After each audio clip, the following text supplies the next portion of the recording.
આકાશવાણી અમદાવાદ વડોદરા પ્રાદેશિક સમાચાર જયેશ પટેલ વાંચે છે. પદનામિત પ્રધાનમંત્રી નરેન્દ્ર મોદી આજે સાંજે 7:15 વાગે સતત ત્રીજી વખત પ્રધાનમંત્રી તરીકે શપથ લેશે.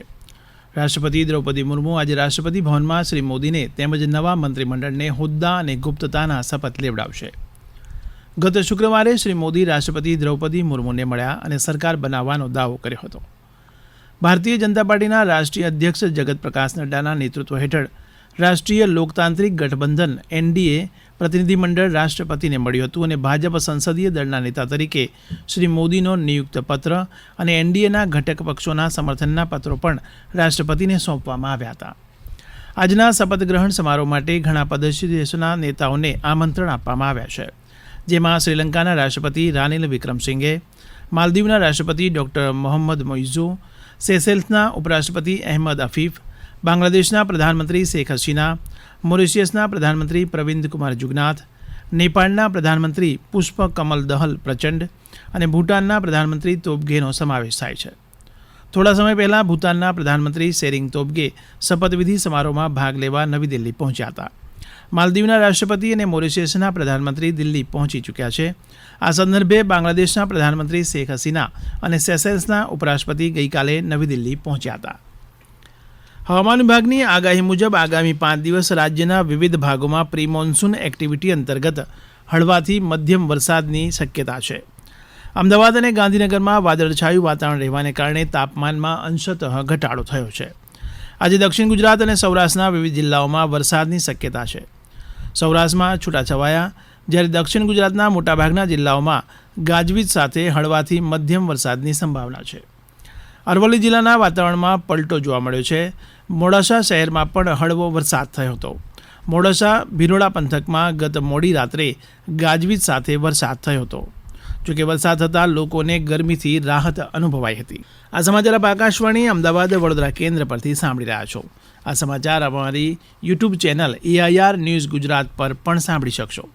વધુ સમાચાર માટે આપ અમારા ટ્વિટર હેન્ડલ AIR_ABAD ને ફોલો કરી શકો છો. જામનગર શહેરમાં મધ્યમાં આવેલા રણમલ તળાવમાં ગંદકી દૂર કરવા મહાનગરપાલિકા તેમજ શહેરની સ્વૈચ્છિક સંસ્થાઓ દ્વારા સામૂહિક સફાઈ અભિયાન હાથ ધરાયું હતું. આ ગંદકી દૂર કરવા મહાનગરપાલિકા, સામાજિક અને સ્વૈચ્છિક સંસ્થાઓ દ્વારા સફાઈ કરવામાં આવી હતી. આ સામૂહિક અભિયાન દરમિયાન અંદાજે 6 ટનથી પણ વધારે કચરો તળાવમાંથી દૂર કરવામાં આવ્યો હતો. આ અંગે જામનગર મહાનગરપાલિકાના ઝોનલ ઓફિસર દીપક પટેલે આ મુજબ જણાવ્યું.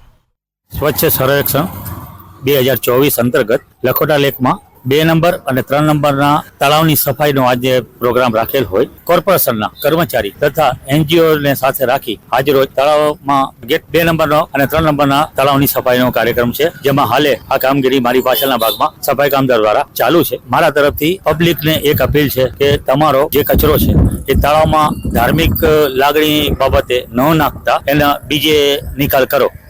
મારું શહેર મારું ગૌરવ અભિયાન હેઠળ આજે પશ્ચિમ ઝોનના ચાંદખેડા વોર્ડ ખાતે સોલિડ વેસ્ટ મેનેજમેન્ટ વિભાગ દ્વારા સ્વચ્છતા મેળો યોજાયો હતો.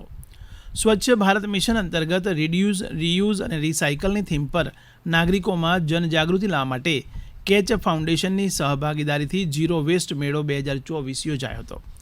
વિશ્વકર્મા એન્જિનિયરિંગ કોલેજ સર્કલથી સાકાર સ્કૂલ થઈ સોના ક્રોસ રોડથી કોટક બેંક ખાતે સવારે આ કાર્યક્રમ યોજાયો હતો.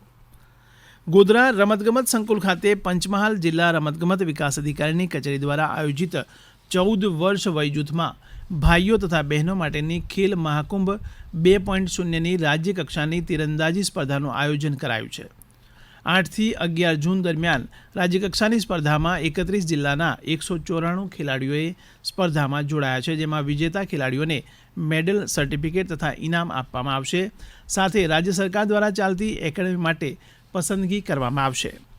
રાષ્ટ્રીય સ્વયંસેવક સંઘ પ્રેરિત ડૉક્ટર હેડગેવાર સ્મારક સમિતિ દ્વારા આજે રાયપુર ખાતે જય રાધે હોટેલના પ્રાંગણમાં રક્તદાન શિબિરનું આયોજન કરવામાં આવ્યું. સિવિલ હોસ્પિટલ અમદાવાદના બ્લડ સેન્ટર ડિપાર્ટમેન્ટ ઓફ IHBTની ટીમ ઉપસ્થિત રહી હતી. આ શિબિરમાં રાયપુર વિસ્તારના નાગરિકોએ ઉત્સાહ સાથે ભાગ લીધો હતો. નર્મદા જિલ્લાના મુખ્ય મથક રાજપીપળામાં વાહનોના આડેધડ પાર્કિંગને કારણે અનેક સમસ્યા સર્જાતી હતી ત્યારે ટ્રાફિકને અડચણરૂપ વાહનોને હટાવવા માટે રાજપીપળા પોલીસ દ્વારા અભિયાન આદરવામાં આવ્યું, જેમાં સ્ટેશન રોડ પર વાહનોની અવરજવર વધુ હોવાના કારણે સઘન ચેકિંગ કરાયું હતું. આકાશવાણીના અમદાવાદ વડોદરા કેન્દ્ર પરથી પ્રાદેશિક સમાચાર પૂરા થયા.